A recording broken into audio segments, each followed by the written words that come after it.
Welcome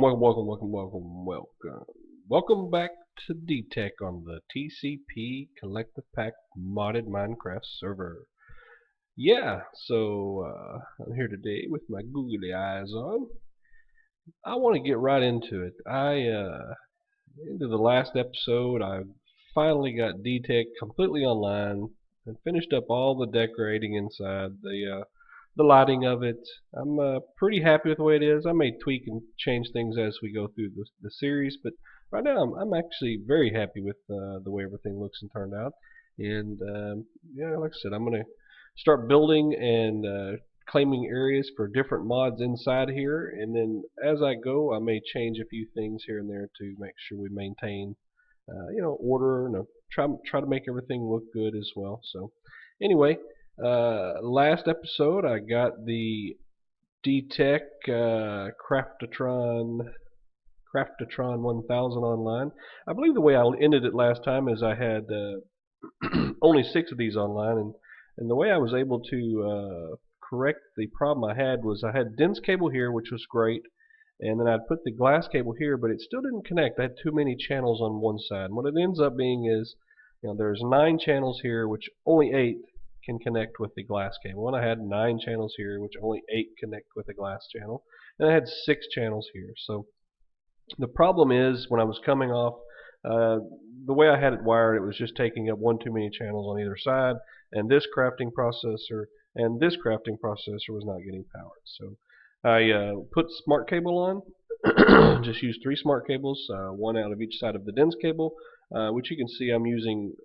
Probably didn't even need that actually. I only use 1 channel on it. When I put it my glass for right here, it actually ends up only using 1 channel on this one. But you know what? Doesn't matter. It works. Loving it. Not gonna worry about it. May tweak something later, but not worried about it right now. So the primary thing that I did between last time and this time is I went ahead and set up some of the basic patterns already. So I've got the basic pattern to craft all the way up to 64K on the storage component, and all the way up to 64K on the actual storage housing or whatever, I guess. What are they called? Crafting storage. The crafting storage. Yeah, so there's that. And then I've got 64K all the way up to that. And then I started making 64K up to the actual storage cell. And problems. I have only got 2 pure Certus quartz left. So I decided I'd take a break and come back and start this episode up, and my intention now is to go ahead and get all of the inscribers, which I got 5 inscribers, get 5 of those online and automated, and get all of my one, two, 4, and get my crystal growth accelerator type thingy-majigger online, and yeah, get that set up, because I'm almost out of processors, logic processors as well. But I want to get that set up where I'm going kind of torn actually. I thought about putting it way up in the air, because once it's automated, I should never need to access it again with the inscribers and the Puddletron 2000 or whatever I want to call it. I think Slipgator calls it something similar to that. But I'm going to automate that. And you know what? I may just make an executive decision and just claim this corner right over here as, and just do it over here. So let me bring a dense cable over from my controller and power this area with the dense cable, and just create this as the automated area for inscribers and the automated area for crystal growth and Certus quartz, fluix, all those things right there. So the primary thing this episode is I'm going to continue into the applied energistics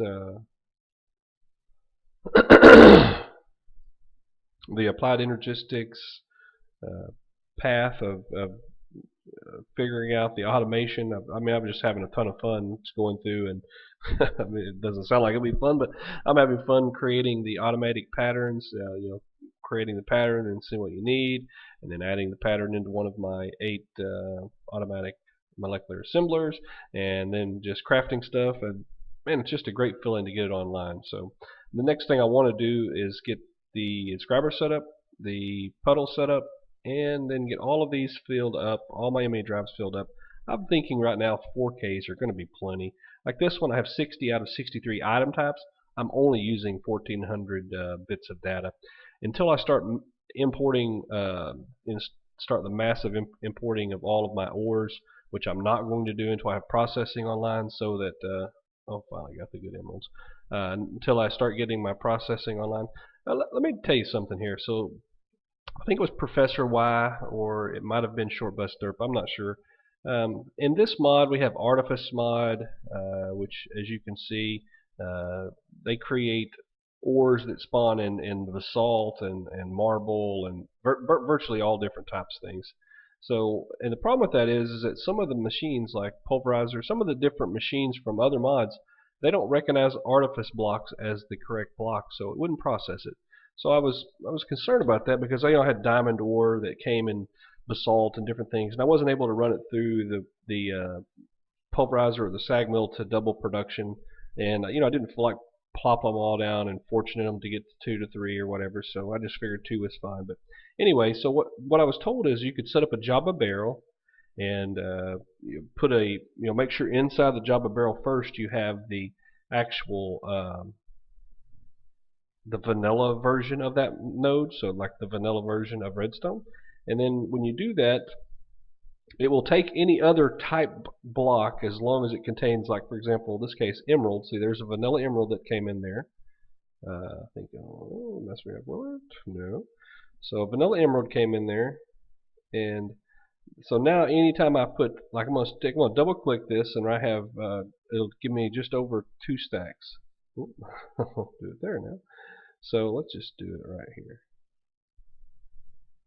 Yeah, see, so it converted them all to regular, and that's really good for when we start automation, because it'll allow us to be able to set up some Java barrels that the mines import into, and we'll have one basic mine for each one, and then I'll have to pull everything out of the Java barrels and put it into an ME terminal. But I think that'll be fine, because at the end of the day, I don't want anything other out of the Artifice mod, for the coal or whatever. I want everything to come in as the vanilla ore so that I can process it. But anyhow, I created a Provoca had told me that I needed some levels to rename the items in a anvil, and Provoca told me that on the Mr. Crayfish furniture mod you can create a computer and you can actually buy a few different items, one of which is Bottle of Enchanting with Iron. I had a ton of iron, so bought up a bunch of levels, and that mod seems like it's pretty fun. I'll probably play with that at some point in the future. But took out all of the inscribers and things of that nature. I'm going to work on getting it set up automated over here, and I think I'll just go ahead and play with a couple different things, because I've watched several videos, and it seems like there's a ton of different ways you can automate it, and I'm not quite sure which way is the best. So I'm going to play with it, and I will show you guys what my end result is and explain to you what we're doing. I'll be back then. Peace. Welcome back to TCP. Yeah, I've had a long and eventful time, and this AE2 is amazing, absolutely amazing, but God blesses it tedious. I can see why people avoid it. It's a lot of fun for me, but it is very tedious, a lot of trial and error. Probably would help if I would go into creative mode, but I'm not a creative mode guy. I do everything in survival so that I can just struggle along. But anyway, I was able to get our goal accomplished. And let me preface it by saying I by no means say this is the best way or the only way. It's just the way that after trial and error I came up with, fit into the space I wanted, and I understood it so that I could explain it to you. And more importantly, I enjoy the trial and error, and it works perfectly for what I need. So there you go. And without further ado, boom, boom, boom, boom. So what do we got here? We got the automatic inscription area here. That's the best way to get in here. Probably should open this up prior to recording, but oh well. So what we got here is I have 3 crystal growth accelerators, and I didn't try to figure out a way to automatically power those only when there is a signal in the system. Probably should have, but just chose not to do that. Yeah, for whatever reason. So, so what does this do? All right. So in short, we have the 3 crystal growth accelerators, and they are powered from below. You see the cable, the glass cable going into them, and that was pretty smart, wasn't it? So we got the glass cable going into them from the bottom, and then we have a ME interface. And so in this ME interface, we have 4 patterns. One is the pattern for Fluix crystal, which you can read there is 1 redstone, 1 charged Certus quartz, 1 nether quartz, and then pure nether quartz, pure Certus quartz, and pure Fluix. Everything currently that you can grow on water, as far as I know. So whenever I call for it at the crafting station, what it does is it pulls this ME interface pulls all that whatever the components are from our ME or AE2 system, and it dumps them into the adjacent chest. And the reason that it dumps them into the chest is because you can't go directly from an ME interface into it just won't release them into the world. So we go from the chest. At the bottom of the chest we have an import bus. So we created basically a small system that's unto itself. And we did that by hooking it with quartz fiber, which allows power to go through, but not data. That way, this doesn't take up any signals. It creates its own little network, and it gives it power to do so. So anyway, we have an import bus with the 3 different seeds, and then these are the components of the Fluix crystal. And I put a capacity card in there ×2 so that I'd have enough spaces, obviously, and then I did an acceleration card so that it would spit these out quicker. And I'm spitting them out by using a formation plane. And again, I don't know, this may be a bit redundant because it's only going to pull out of the chest from above, but it's not that hard to put them in there, and it doesn't take an item, so I have them in there nonetheless. And I don't have anything in here for the formation plane. I don't really think that I need it. I might could put an acceleration card in there. Yeah, why not? Let's just do that while we're on camera here. So I've got a lot of things. I actually have one. So I've actually went through and set up a lot of crafting. As a matter of fact, let's just do that with this guy right here while we're at it, because I don't think I had one for that. So we push R to get what it is made by, and then we hit that. That gives us a pattern, and we want it to be a crafting pattern. Boom. And I haven't went through and organized this yet because I have a plan that I'm going to do with the I'm going to split up my crafting duties in a minute or before we finish this episode. But anyway, so now I have the ability to craft these in here. So if I want to craft it, I would just hit next, start, and boom, it's already in there. So that's the why it's really nice for the AE2 system is now anytime I ever need those, I just hit on that and craft them. I don't have to go through and do anything special. So let's see here. We're going to put that in the formation plane. So, whoop, there, buddy. Right there. Can't put it in there. Huh. Okay, maybe. I'm not sure what's up with that. It says it's getting power. Either way, it's not important. It works fine without it. So that's the crystal growth accelerator. So let's see that in action. So you see the water back there, and let's see here. We have nether quartz dust. We have plenty of Certus quartz dust. So let's go down here, and if you middle mouse click, you can pull up the crafting. Even though, if you can see that, even though it has, I have plenty of all those in there. You can middle click it. So we had that to go back, couldn't I? Hey, you learn something every day. So let's say, you know what, I want to make another 20, 30, 40 of these no matter what. So we hit next.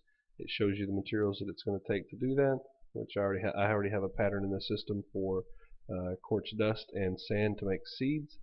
And the seeds craft this. So the first thing it does is go through and craft the seeds. So we'll try to catch that real quick. Yeah, so the seeds are being produced right here in these 2 molecular assemblers.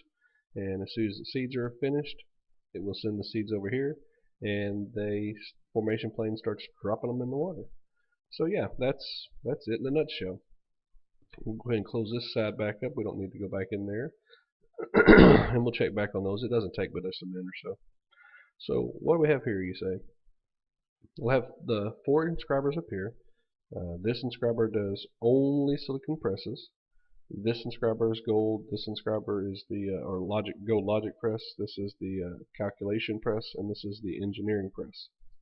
And I had this set up at my first iteration of this was basically the same look and layout, but my first configuration had those as crafting recipes where they were crafted on demand as you need them in your system. And you could go through and craft up as many as you wanted by hitting it and crafting it. Or if you chose one of these, it would automatically craft those first and then go in here. But it was kind of slow and tedious, and I'm although I haven't started importing the bulk of my materials, I do have a decent amount of materials in my system already, so I changed the way I wanted to do it. Now both of these, they both do the same thing. I just wanted to have multiples of them so that it could be crafting 2 at once. So that's already went to the next phase of growth there. So yeah, let's see here. Now I could put a fuzzy logic card over there in that one thing so it pulls out different seeds, but I don't think it really matters. So what did I do here, you say? So that's just the back side of the crystal growth that we've already seen. So what I did on this is, probably let me just show you below first actually. I made a little temporary elevator to get down here. So below you can see I just have a temporary crafting terminal. That's the,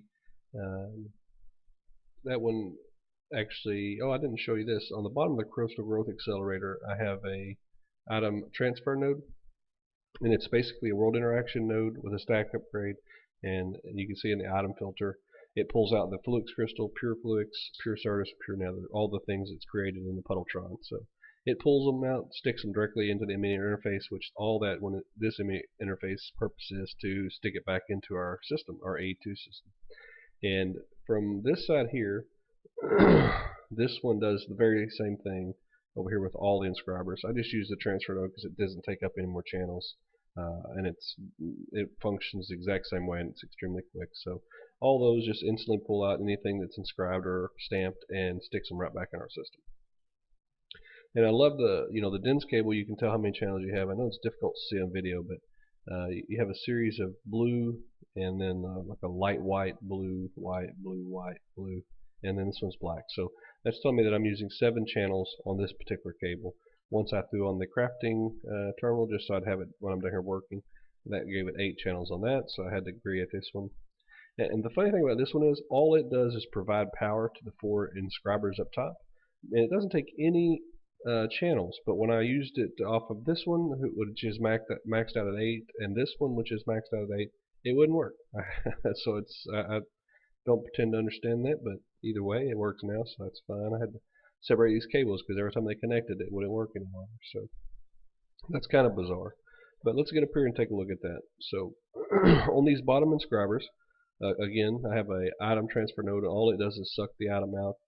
When something's made, it sucks it out immediately. And on the bottom here, I have a export bus.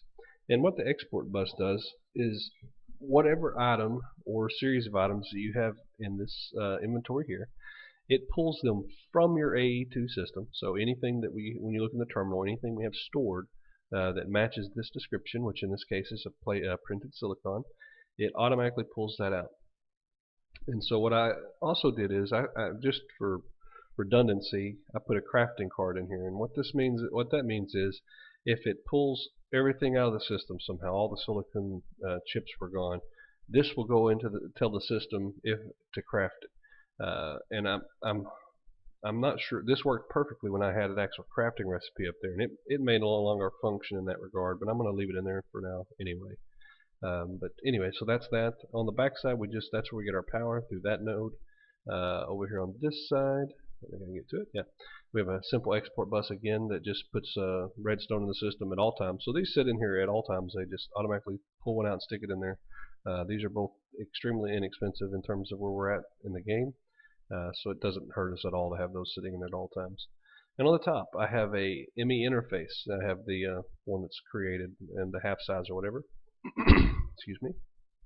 So in this ME interface is where I host the 3 crafting patterns.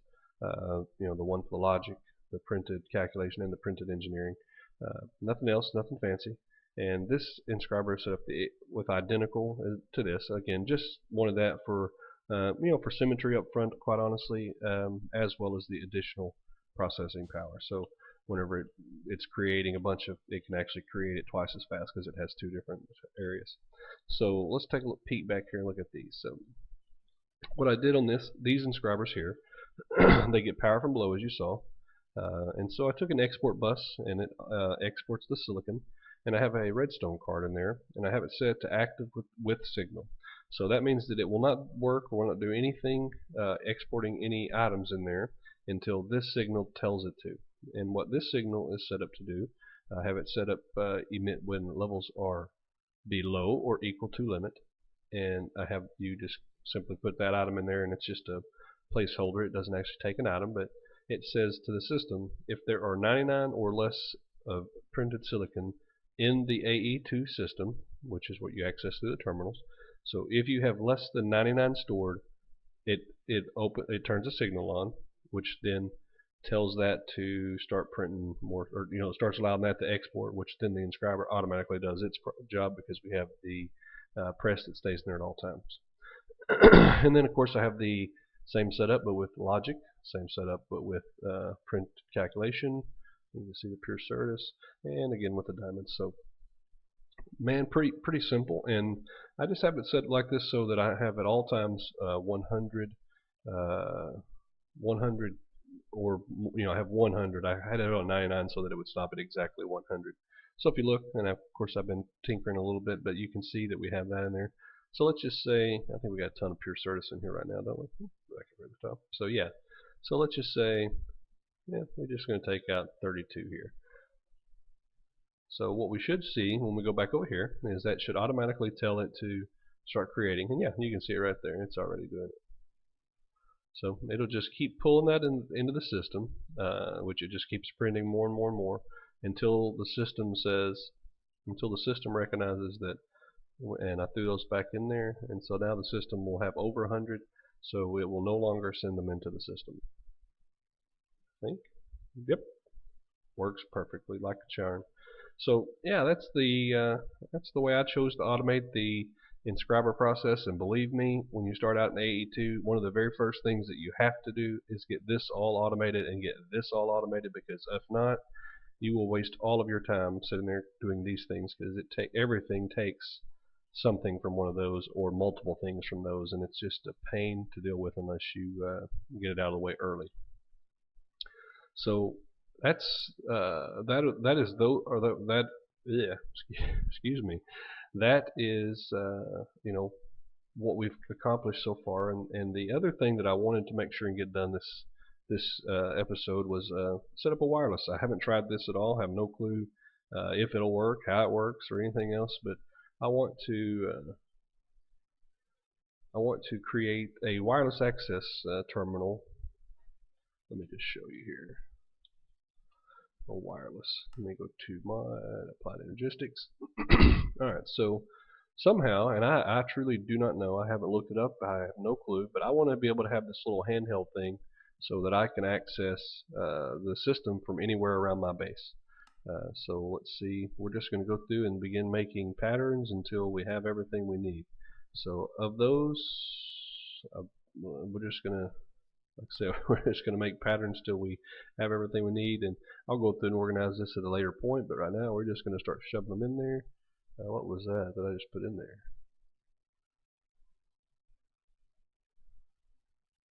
Okay.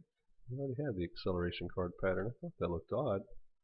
So shift and right click makes it back to a blank pattern. I'm not real sure what messed up on that, but nonetheless, we'll just go back to wireless. Type it here is just fine.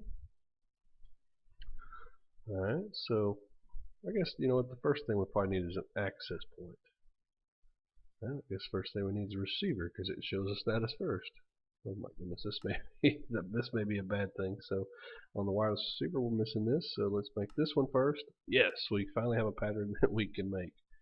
So we gotta make that now. So let's toss this into the system, and again we'll just move these out of the way. We'll put all this new stuff on the bottom right here for right now, so we know what that is. So let's see here, we'll craft us one of those. Boom, boom. Do we have it in the system? Yes, we do. Alright, so now we go back to wireless. And we know we need to make that pattern now. So now we can, because we have that in the system. And boom, boom. Alright, go back over here to the bottom, wireless. And so now we want to create one of those, right? I think, yes. Next.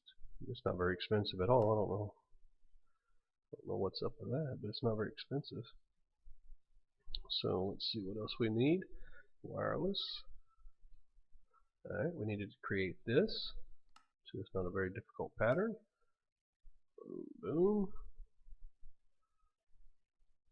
And again, I don't know if it's necessary to create patterns, but once you start, you'll start getting everything where you can craft it instantly. You get kind of addicted and see how enjoyable it can be to do it. Where in the world did that sucker go? Okay. I think this is the way to do it. Now it'll show it to me. That was silly of me not to do that first time. So next, craft. Boom. So we got that available, whatever the heck that is. And now we need to craft. So we got to have one of those in the system. So we'll go back to that. Actually, you know what? I think we can just craft it from here. So we'll craft that so that it's in the system. So we got this. And no, I don't have that in the system, which I know I don't have that in the system. So let's do that first. That'll be the pattern. And so if we need that, then we definitely need this one as well. Oh, can't put that pattern in until we put this pattern in. You can see how this gets kind of tedious, but again, the good point is that once you have it crafted, so we'll need 8 of those. So once you have them in the system, it makes it so much easier because you don't have to worry about it again. You don't ever have to put the pattern in again once you have it in there. So we need this. Now we have that. We can make this pattern. We'll take this pattern and put it into our interface. And this right here, I don't know if I explained it, but the interface terminal just interacts with all of the ME interfaces on your system. And when you put an ME interface in your system, you have the option of showing it on the terminal, which is why the ME interfaces you saw I had in there, I actually have that disabled because I don't want to see it in my crafting window. I only want to see the Craftatron 1000. Forgive me, it's early for me. I'm a little goofy. Let's see, wireless. Where were we at? Let's see. So we need to make this pattern now, right? No. Oh, we needed to make the dense cable first. So, oops. Okay, laggy lag.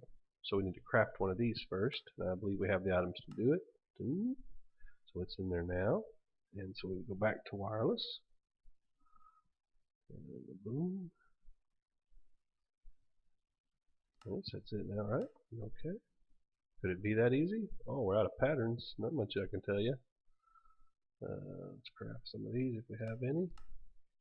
I'm going to run out of glass pretty soon. I know I'm going to have to get that stuff online pretty quickly because I'm running very low. But anyway, let's put this in there. Hopefully I have enough to finish this little on-camera project, actually.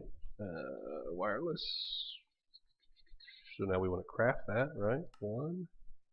Says we have everything. Boom. Boom. Could it be that easy? Surely it couldn't. Device is low on power. Device is low on power. And I'm going to guess, let's see. It's got to have, let's see this access point. Oops. What the, it's an accident. Let's go down here below. Actually, let's go over here. So down here below in our system, let's create, this has plenty of room. Ah, cool, that was the little wireless access point. I kind of figured that's what it would do. Let's see what that says. Power units, redstone flux, tools, Minecraft tools. So we're going with flux, I guess. Yeah, surely it gets power through that. It looks like it does. It looks like it's on. What says it's online? Device online. There you go. 16 meter range. So I'm going to guess there is a Yeah, right there, wireless booster. So let's see what it takes to make that wireless booster. Wireless booster. What do I have? I don't have, what is this? Ender dust. Okay, let's just grab some ender pearls in. We'll grab that real quick. I think that's not a big deal. Boom, boom. And again, my goal is to get all this crap cleaned up. Believe me. So pulverize it, right? Yeah, I went ahead and pulverized some diamonds. I'll throw those in the system. Yeah, instead of taking, I could probably get a few more if I took. This is like a fortune 3 pick with the luck maxed out on it. But you know what? I got a ton of diamonds, so I just grabbed 4 or 5 stacks, stuck them in a pulverizer, which is an automatic 2 to 1. And I figured, hey, that's plenty. That's plenty. We got plenty of stuff. Still holding steady. Look at the power, 29. Excuse me, pardon me, 29,999,000. So let's see here what we're doing. Oh, we were going to go over here and throw this in the system and make the booster just to see what it's all about. So we'll put one here, which gives us 2 boosters. What the heck? Throw those in the system. Let's see what the booster does. It doesn't say anything. Let's put them in one at a time. I don't have a clue what's going to happen here. So it gives me, the heck, it just gave me 1 meter.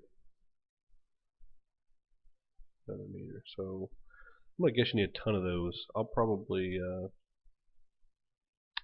I'll tell you what, let's just do this.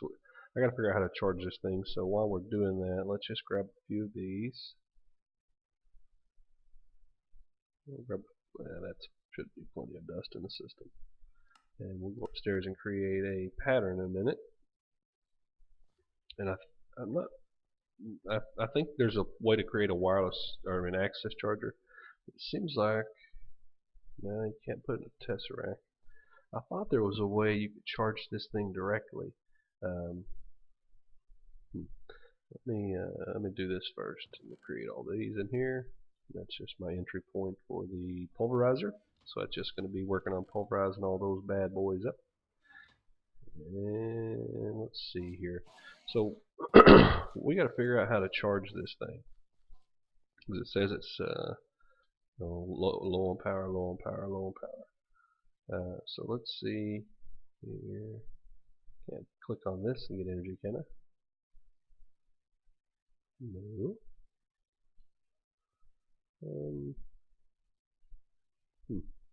Alright, well, let's see what we got in terms of a charger in the world. Oh, here we go. Is that it? And it's applied energistics. We got that stuff for sure. Let's just see what it looks like down here. It's got plenty of power on the cell here. Oh, cool. Cool. Oh, you can even see at the top there, 0.69, 1%. Oh man, it takes a while. Takes a while. Ugh. Oh well, let's go grab some dust, and while that's charging up, we'll craft some more cards. 17 meters or 18 meters is only going to be at about right here, and I want to be able to access. The whole point of that is to be able to access it from anywhere in my base. So I'm not sure if that's like an infinite that you can put in there. Don't know at all. But we're gonna go see. We're gonna make 10 at a time and pop them in there and see where that gets us. So first thing let's go up here and go back to this, throw those bad boys in there, and we'll craft it by, what was it, wireless steel, I think. Okay, so we go to this, and now we have everything in the system to do that. And I'll let it use pure Certus quartz because I'm running all of the charged and non-charged through the grinder and getting them into dust, and then turning them into seeds and then turn them into pure. Since it's automated, it doesn't take me any time. It's very easy to do. So we're going to have that. That tells us that it makes 2. And put that in the terminal down here, little wireless devices we're making. And let's see, let's tell it we want to make Where did it go? Alright, so we want it to craft 10 of those. Next. Start.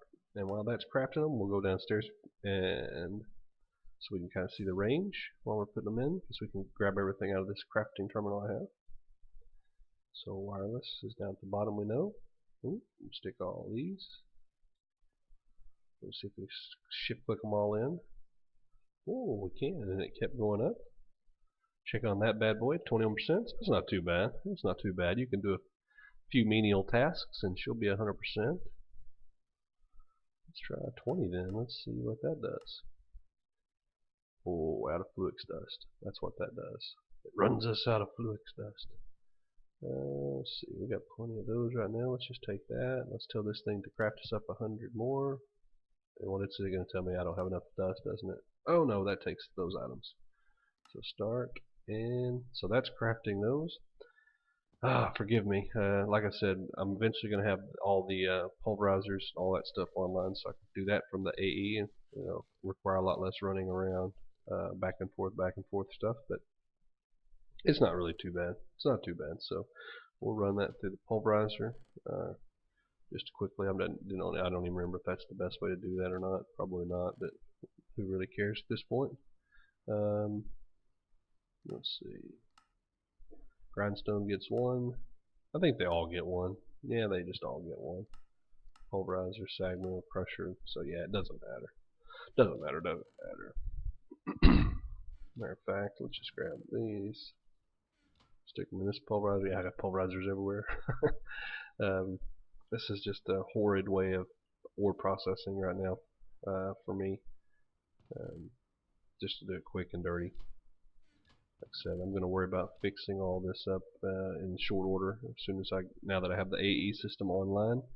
My main goal now is to get all. I know probably anybody that watches these is tired of me going through the tinkering here of the AE2. But I want to get all of this online. None of this is online. I have thousands and thousands and thousands of each ore.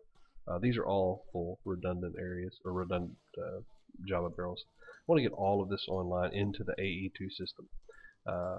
And so I think I'm going to have one more episode of getting all that online. So you may have to bear with me for one more.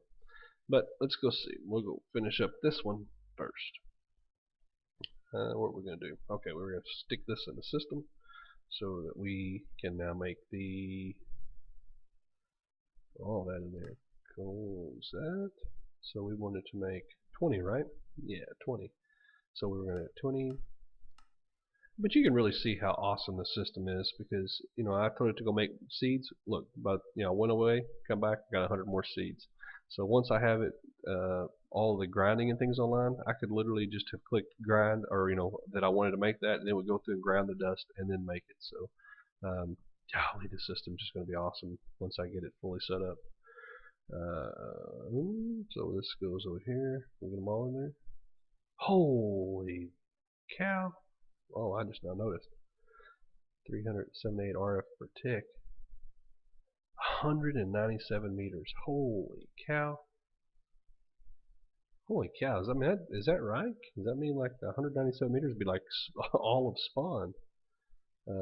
Let's just see what you got going on here. What's wrong with it? I'm going to click on you first, do I?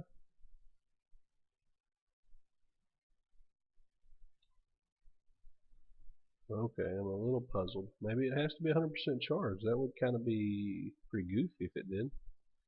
But let's go look at our power now that we're drawing at 100 or 390 per tick. I don't think that's a big deal to us, but let's go check and see. Make sure it's not going down. Oh no, 99, 165, 164. I guess it's not a big deal. What am I thinking? We're producing 15,000 RF per tick, and that's only at 50% of this current reactor's ability. And whenever I rebuild the reactor at some point, I'm going to take the redstone out and put the Enderium fluid in, which will even increase its ability to per tick be 15,500. So what was I thinking? No problem. I could run everything I have about ×3 and still don't have no issue. Although eventually I'm going to get some quarries online that are going to eat up some RF. Um, I'm kind of puzzled. So this, I tell you what, let me play with this, and I'll come back when I have it figured out, because I have no clue and I don't want to run through this. I'll be back in just a minute. All right, I'm back, and turns out that you got to have a security terminal to make to be able to use your wireless network. So just to catch you back up, what I did when we last left, I was charging this up. So I think you can charge this a little faster, but this is plenty fast enough because we can throw it in there while we're doing other things and then grab it out. So 100%. So it doesn't have to be 100%. I just made it that way.